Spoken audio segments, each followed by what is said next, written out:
By the way, a little bit of a callback to last week's show where we talked a lot about Shesterkin turning down that $12.2 million. Seeing a guy like Ottinger settle at $8 million, that to me is more reasonable. That to me is kind of where I think elite goaltenders need to be in. Connor Hellebuck at your 8.5, Ottinger at 8. There's a guy that looked at the landscape and went, yeah, I think I deserve this. I think his agent did a wonderful job nailing him right in that kind of window, because not only does that give him a little bit of wiggle room as far as his playing ability for the next few years, saying as long as I stay inside of these numbers, that also gives him an opportunity to make a lot of bank. Well, we talked about this last week too. It's one of those things that's generational wealth. You're making an 8 by, I think it was 8.25, 8.3.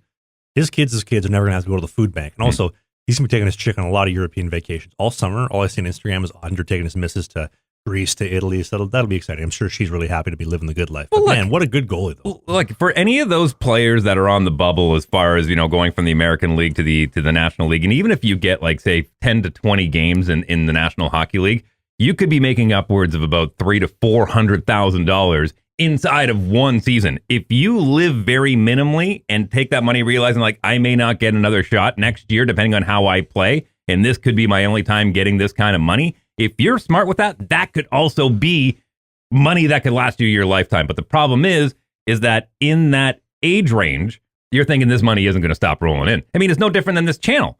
I mean, if we have a certain amount of money rolling in right now, we think, it's only going to go up from there. It could go down. It absolutely could go down. So we've got to think about, as a player, thinking about, okay, how much of this do I need to put away? And that's when having a really good financial advisor and somebody kind of help, not taking care of your money, but helping you take care of your money, really pays dividends, because we've seen guys blow 12.2. You had it talking about Ian White, how he went out and spent $500,000 a day after signing his contract. I mean, how handy would that $500,000 come in right now? Yeah. You know what I mean? So for a guy like that, I mean, when we talk about, you talked last week saying, well, an opportunity to maximize your dollar as much as you can for that generational wealth at 12.2, what Shesterkin turned down, $4 million, $2 million, $1 million, $500,000 could do that if you schmott with it.